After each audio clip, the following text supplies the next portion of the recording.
Let's have a look at what it would take for either of these two men to make it into the White House. Clearly, for Joe Biden, it's looking like a more straightforward path. With 253 Electoral College votes, all he needs is to potentially, I should say all he needs, it's by no means easy, is to win in Pennsylvania. That takes him over the line pretty clearly. But as I say, that's not straightforward, particularly when you look at the state itself. Now, let's consider Pennsylvania, traditionally very much Democratic. So you can see they voted for John Kerry in 2004, then for Barack Obama, but it flipped to Donald Trump in 2016. And it's mainly this white working-class vote that Donald Trump really won with. Then in a county, and we're kind of digging into beneath the state lines, looking at county-level data. In a county like Lackawanna, that's Scranton, though, Joe Biden has managed to get up a bit compared with last time around. He is winning in Lackawanna.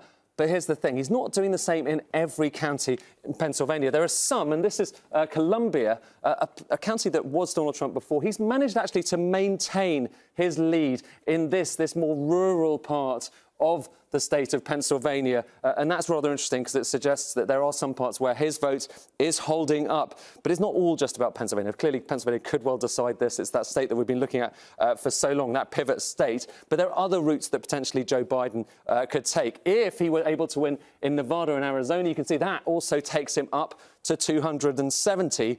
But what about for Donald Trump? We'll clear that off and consider how he could potentially get into the White House. If he wins Alaska, we'd assume he's going to win Alaska, but also Pennsylvania. Look at his number, getting up a bit, but it's got to go a bit further. He's got to win in North Carolina, potentially, and in Georgia as well. We'll colour those in red as well. And there he is, 268, and he's really still got to win Arizona, another state which went Republican last time, but who knows this time around.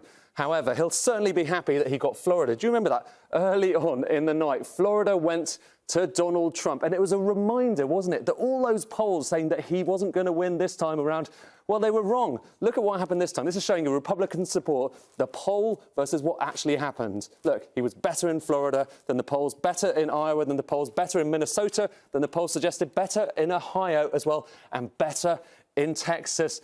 What we do know for sure is that all those pollsters, once again, they've got egg on their faces.